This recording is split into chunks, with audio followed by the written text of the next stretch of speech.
Boa noite, o pessoal da turma de Psiquiatria e Saúde Mental. É um prazer estar novamente com vocês, tá? Espero que vocês estejam bem, seus familiares. A gente vai dar continuidade à nossa matéria. Acredito que as nossas aulas já estejam finalizando. Então, eu dividi o assunto de hoje primeira e segunda parte. Hoje a gente vai estar falando da primeira parte e na próxima aula a gente vai falar sobre a segunda parte, tá?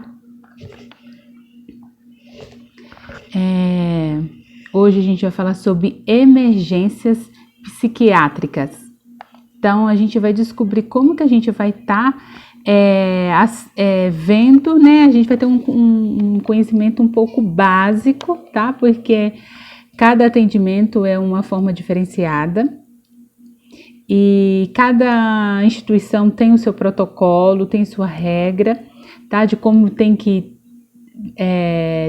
proceder. Então, isso eu estou dando uma noção para vocês como seria de uma forma geral. Então, o que é emergência psiquiátrica? É toda alteração psíquica que obriga uma intervenção terapêutica imediata, imprescindível, com finalidade de evitar sua evolução danosa, tanto individual como socialmente. Isso, o conceito foi baseado no Ministério da Saúde. Então, emergência psiquiátrica é toda alteração de comportamento, toda alteração psíquica que uma pessoa, um indivíduo, está tendo essa ocorrência. Então, o que acontece? Ele vai precisar de uma intervenção imediata. Ele precisa de uma intervenção terapêutica. Para quê? Para que isso venha evitar danos, né? Tanto com o paciente, ou para os seus familiares, ou para a comunidade onde ele se abriga. Então, seria essa emergência. Então, qual é a diferença de urgência e emergência psiquiátrica? Emergência é quando aquela situação está colocando risco de vida, né? É um risco grave que está colocando aquele paciente e, enfim, aqueles que estão ao seu redor. Então, ele precisa de uma intervenção imediata, minutos ou horas. Urgência é uma situação de risco menor. Então, na verdade, não é uma intervenção que precisa ser dias ou semanas. Então, mas ele precisa ser visto para o profissional para definir, entendeu? Então, seria essa diferença entre a urgência e emergência. O profissional de saúde, como que ele tem que proceder frente às emergências? Ele precisa de adotar atitude que não causa lesão ao paciente. Evitar se expor desnecessariamente, adota uma atitude sóbria e empática. Respeitar a dignidade do paciente. Nós, como profissional da área da saúde, falar que é fácil atender um paciente em situação de surto, não é fácil. A gente precisa entender, a gente precisa compreender aquele paciente. Empatia, você colocar no lugar do outro. Então, na hora daquela emergência, não é fácil, o paciente bate em você.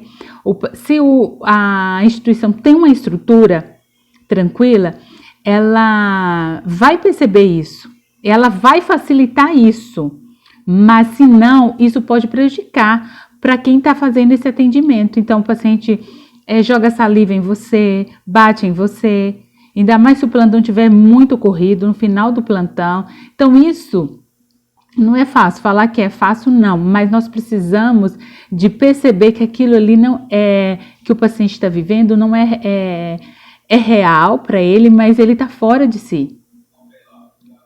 Então, a gente precisa de adotar essa atitude de empatia, a gente precisa de tratar com o humano, né, respeitar, sabe, e fazer um atendimento humanizado, vendo essa necessidade.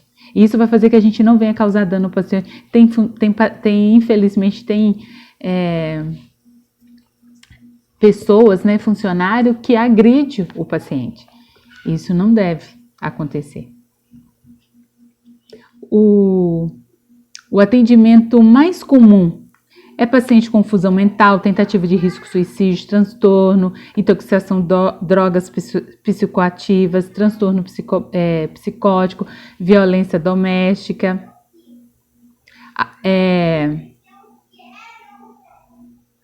Espera aí que eu já vou voltar, gente.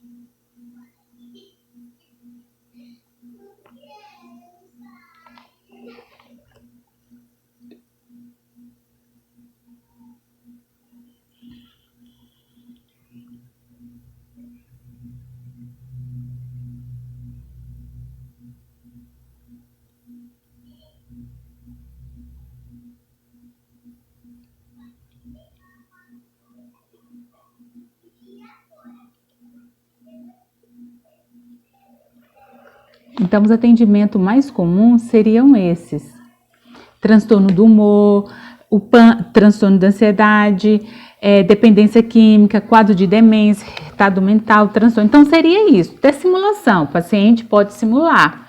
Já vi situação da mulher chegar no hospital, né, tipo assim, em crise. Aí todos nós, né, fazendo o nosso procedimento, ela levantar e perguntar, a gente fechou a porta, né, da porta da emergência, e ela levantou e perguntou se o marido dela estava lá. E na verdade ela estava fazendo uma simulação. Então isso acontece. E nós também temos que estar preparados para rever, para assistir esse paciente. Porque de uma forma ou de outra é simulação, mas realmente aquilo ali é verdade. A gente precisa, né, ter uma postura, independente de que situação venha acontecer, nós temos que ter postura. E quais são os ambientes e fatores, né, de risco na emergência psiquiátrica? Na verdade, são os hospitais, a maioria dos hospitais atende todos esses pacientes, né? Hospital, qualquer pronto-socorro. Mas como que tem que ser essa sala? Essa sala precisa de estar arrumada, tudo organizado, tanto a sala de emergência, a sala de atendimentos, os objetos não podem ficar soltos, a equipe não pode estar desatenta e tem que estar os materiais tem que a prontificação dos materiais para, se precisar, se chegar qualquer paciente, o pessoal não vai ficar meio desatento. Aonde que está isso? Onde está aquilo? E qualquer atendimento que tiver, tudo está no lugar. Porque esses são os fatores que vai dificultar o atendimento desses pacientes. Isso vai colocar em risco de que a assistência venha a ser de qualidade. Então, isso é muito importante. Então, na sala de emergência, né, a gente precisa de observar a fala, os gestos, o olhar, a impressão do paciente. A gente precisa de ver. Porque se a gente observar, a gente vai fazer leituras, a gente lembrando da relação terapêutica. Então, a gente precisa de observar, para a gente conhecer realmente o que se passa com esse paciente. Entendeu? A nossa postura frente a essa situação. Nós temos que estar calmo, porém firme. Nós temos que estar em sincronia, a equipe precisa. Um está fazendo, o outro já está, e todo mundo tem que estar na mesma linha, no mesmo pensamento. Temos que abordar esse paciente, temos que imobilizar esse paciente, né? Mobilizar, fazer a contenção mecânica e química, a gente vai estar vendo isso mais à frente melhor, e saber a linguagem da emergência. Então, nós precisamos estar todo mundo ali tranquilo, não adianta todo mundo ficar agitado, mas nervoso, a situação, não, a gente precisa estar todo mundo tranquilo, todo mundo trabalhando, todo mundo falando a mesma língua, para quê? Para que a assistência venha acontecer exatamente. Então, a equipe que está ali, ela tem que estar preparada, por isso que na sala de emergência, no pronto-socorro, então às vezes pode até ficar um funcionário novato, um funcionário que chegou para pegar, mas ele está ali para ver como que vai acontecer, porque todo mundo tem que passar por isso, todo mundo que tem que chegar, observar como que ocorre para as próximas, ele está no ritmo. Então isso, um atendimento a esses pacientes precisa de ter funcionário capacitado, treinado para que venha fazer, entendeu? Então quais são os objetivos do atendimento? Eu coloquei a prioridades do cuidados, que é estabilizar o quadro do paciente. Ele precisa de controlar essa situação desse paciente, controlar o sintoma. Ele está agitado, ele está em surto, então ele precisa de ser abordado ali, precisa de sanar e precisa de ser estabilizado. Depois, né, que é a avaliação, né, que é estabelecimento da hipótese de diagnóstico, exclusão da causa e a contrarreferência. Eu coloquei aí de amarelo, até sair um pouco fora aí, mas não tem problema. Mas a avaliação e o encaminhamento cabe ao médico, isso não compete a gente, tá? Tanto que eu nem vou falar sobre isso. Eu deixei claro aí a prioridade de cuidado, que é o quê? Estabilizar o quadro. Como o pessoal da enfermagem fica na execução, então isso não compete a gente. Avaliação, exclusão, até para o enfermeiro vai estar observando, vai estar levando as informações, né? Vai estar junto com o médico na definição, né? Mas fica mais para a gente na parte da estabilização. Então, qual é o local de atendimento dessa emergência psiquiátrica? Então, precisamos, né, às vezes a gente sabe que a realidade não é a mesma, mas o local ele tem que ser privado, o paciente tem que ficar no lugar privativo. Por quê? Para que ele venha ter facilidade para falar, para evitar de expor ele, para as pessoas não ficarem vendo, porque realmente não é muito legal. Precisa de colocar esse paciente, porque às vezes a forma da gente abordar, como que a gente vai fazer a contenção, a outra pessoa acha que a gente está fazendo ruindade, mas na verdade não, precisa, entendeu? A gente vai ver como que vai ser essa contenção mecânica. Então a abordagem às vezes, para quem não está vendo, é uma forma brusca, mas nós entendemos que existe uma forma errada de abordar os pacientes, né? Mas o objetivo aqui é de mostrar, passar para vocês uma coisa correta. Então, ele ficar num local de privacidade vai impedir do que as pessoas façam algumas leituras que, como elas são leigas do assunto, né? Então, isso é importante. Colocar no lugar seguro, para que o paciente não tenha acesso a materiais cortantes ou que possa ser utilizado para agredir os profissionais. Então, por isso que na sala de emergência não pode ter material solto. Porque se acontecer de ter uma emergência psiquiátrica e ter uma dificuldade de pegar esse paciente, então ele não vai pegar esses materiais, ele não vai ter acesso. Então, por isso que é interessante. Também, paciente com risco de violência, facilidade de acesso a outros profissionais de saúde e de segurança. Então, esse lugar tem que ser de fácil acesso, onde tem uma porta, duas portas. Para quê? Para que a gente venha conseguir, qualquer coisa, ter outras saídas e entradas para outras pessoas nos ajudar. Caso esse paciente ficar sozinho, manter a porta, no caso do consultório ou da sala de atendimento aberta e permanecer perto desse paciente. Esse paciente não pode ficar sozinho.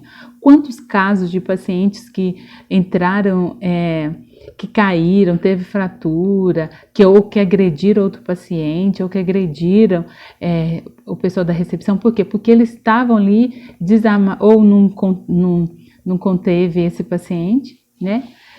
E aí o que aconteceu? Esse paciente veio o quê? Ele saiu porque ele não estava ali. Então, se caso esse paciente ficar sozinho, o que vai acontecer? Quem está ali, se está vendo que o paciente está saltando, consegue chamar outro funcionário. E aí eles vão para estar ajudando a conter ele novamente ou levar para um outro ambiente.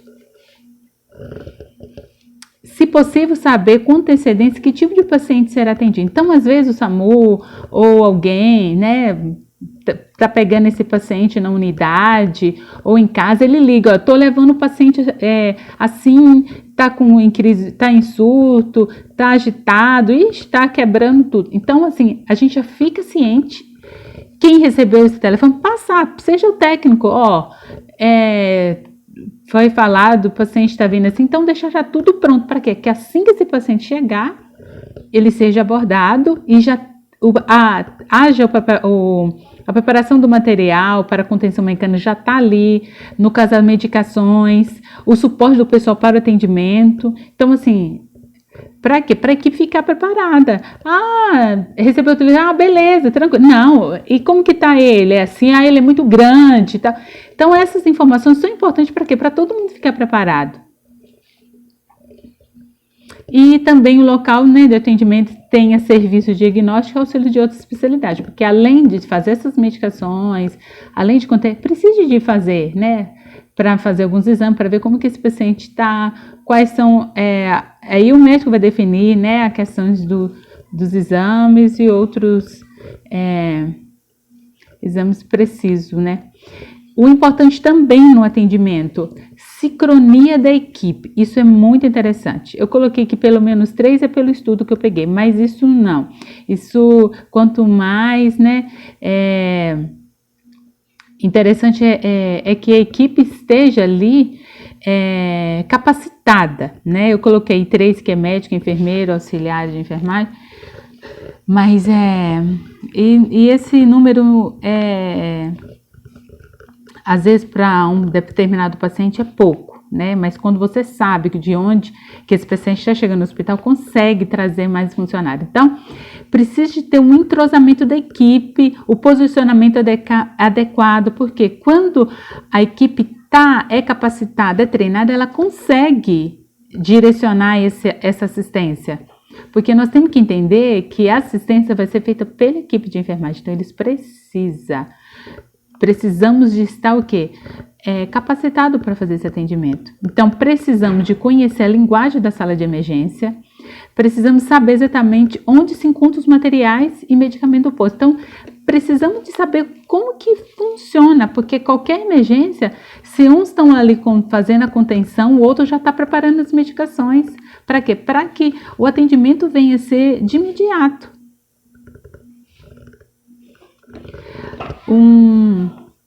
No atendimento, abordando esse paciente, o manejo verbal é a primeira e a melhor escolha. Por quê? Porque para a gente manter o local tranquilo, que a gente vai verbalizar com esse paciente, mesmo que ela estando em crise, a gente precisa, porque em meio a essa alteração psíquica, eles falam umas verdades entre esses sinais e sintomas que eles estão apresentando. Então, quem vai conversar com esse paciente precisa estar calmo, tem que conversar de forma calma, respeitosa, direta, mostrar que está ali para auxiliar o paciente. E outra, estimular ele a falar das suas angústias, dos seus medos, porque às vezes ele entrou em estresse, na casa, no trabalho, em algum lugar, e ele ficou, e ele que entrou. Então a gente precisa estimular esse paciente a falar. A gente precisa deixar claro que a gente vai ter que conter esse paciente. A gente precisa de falar, eu estou contendo o Senhor, eu vou conter o Senhor, tá? Vou amarrar o Senhor aqui, mas pode ficar tranquilo, que isso é porque precisa para ajudar o Senhor. E não fazer isso para medir força, porque às vezes a gente acha que eles estão fazendo isso para agredir, mas na verdade não. Entendeu? Então, como que tem que ser essa abordagem inicial? Primeiro, autoproteção. Segundo, prevenção quanto ao perigo. Destacar transtornos mentais orgânicos e descartar a possibilidade de psicose iminente. Eu coloquei essa abordagem, coloquei ele em laranja, porque senão compete a gente, tá? Isso aí é a parte médica. E a contenção mecânica é a contenção química. A gente vai estar falando sobre cada um delas. Autoproteção. Nós precisamos, né, saber que esse paciente ele pode fazer qualquer coisa. Então, por isso, nós temos que está ciente disso, porque a gente precisa de deixar os materiais físicos tudo pronto para que esse paciente chegar, a gente vai estar fazendo essa contenção física nele, para quê? Para estar evitando que ele venha agredir a si mesmo e agredir as pessoas que estão ao redor, os profissionais, os pacientes. Já aconteceu o caso de pacientes psiquiátricos, a equipe não conseguiram e ele bateu no outro e fez o que eles queriam. Então, por isso que quando a gente ter essa informação, receber essa ligação, como que está esse paciente assim? Então, a equipe precisa estar treinada para quê? Para estar abordando esse paciente. A gente precisa estar alerta a todos os tipos de risco que esse paciente possa trazer. Ele pode fazer grandes danos ali onde ele está. E nós precisamos, né, atentar para a segurança do espaço físico à sua volta, acesso às portas, objeto da sala, tenha outras pessoas presentes durante a avaliação. Então, está ali o médico com aquele paciente, às vezes não tem condição do médico atender ele na sala de atendimento, no consultório, tem que levar para a sala de emergência, porque é um lugar espaçoso, que cabe todo mundo amar, e vai fazendo as medicações. Então, a autoproteção é a gente pensar, né, vai abordar fisicamente, né, segurar ele. Então, a equipe precisa saber como que vai abordar esse paciente, não vai pegar pelo pescoço, não vai empurrar, jogar, pisar. Não, tem que saber abordar ele, colocar, vamos fazer a contenção. Então, por isso que a primeira parte é a autoproteção. A segunda parte é a prevenção contra o perigo. A gente precisa, né, de ter ciência de que ele pode, né, aqui eu coloquei, previna ferimentos de auto-infligidos e suicídio. Então, ele pode se machucar, ele pode se matar ali. Então, por isso que nós precisamos o quê? Evitar que esses pacientes venham se machucar durante a avaliação, durante a assistência. Então, primeira coisa é o quê? Autoproteção. E a gente precisa, né, de fazer com que tudo que tem ali risco para esse paciente, né, por mais que a gente venha a fazer a contenção, a gente tem que fazer a contenção segura, tá? Não tem que machucar, amarrar, não. A gente vai ver como que tem que ser a contenção. Mas a gente precisa de prevenir, de ver o que está ali que pode causar risco. Informar o paciente, tá? Que a gente vai estar isolando ele ou fazendo a contenção, porque ele é necessário. A gente não tem que conter ou mobilizar, né? Para punir ele, não. Falar com ele que ele precisa, comunicar com os familiares. Existem lugares que quando vai conter o paciente, a gente dá existe uma ficha que está ali, que o familiares, ele assina em concordância quem fez a contenção, o horário, quais são os membros. Então, isso tudo detalhe. Por quê? Porque isso tem complicações, tá? Se não for feito certo. A equipe precisa estar pronta para fazer essa contenção. Quando o paciente for contido, observar sempre atentamente e verificar constantemente seus sinais vitais. Então, a gente fez a contenção no paciente, não é deixar ele lá. Não, ele precisa de ser observado e muito mais. Por que esse paciente parou? Parou de gritar, por quê? A medicação fez efeito? Então tá, vamos olhar os sinais vitais dele. Como que ele tá? Então a gente precisa de manter toda a ciência desse paciente. Então, a contenção mecânica. Então, nós temos a legislação 10.206, que fala que ser tratado em ambiente terapêutico pelo meios menos invasivos possível. Então, aqui eu coloquei que, sendo indubitavelmente, que é com certeza, a restrição física é um meio invasivo. Deduz-se que a sua aplicação deve ser excepcional e cercada de todos os cuidados para que a ação sobre o paciente seja a menos lesiva possível. Então, esse paciente precisa, sim, então a gente está amparado por lei. Porém, Como que a gente vai fazer isso? É por dados punitivo? Não, a gente não tem. A gente tem que falar para o paciente, por mais que está lá em surto, olha, eu vou conter o senhor porque a gente não consegue fazer, a gente precisa conversar com o senhor, a gente precisa fazer medicação, o senhor precisa de receber medicação. Beleza. E como que vai ser essa contenção? Porque aqui a lei fala que ela é um meio invasivo, então quer dizer que a gente pode lesar esse paciente. E se a gente lesar esse paciente judicialmente, quem fez vai responder. Então, é interessante que o quê? A gente venha fazer, vai fazer a anotação, como que foi feito. Ah, coloquei atadura, mas antes eu coloquei algodão ortopédico, e isso tudo tem que ser feito. Mais para frente a gente vai estar vendo isso. Então, consta na resolução 1598 que o médico tem que prescrever essa contenção física. Tem que ser feito ao paciente psiquiátrico, e também aos outros pacientes, caso precise. Mas tem que estar prescrito. Também tem o parecer técnico do Corém, tá? Que é 004/2004, que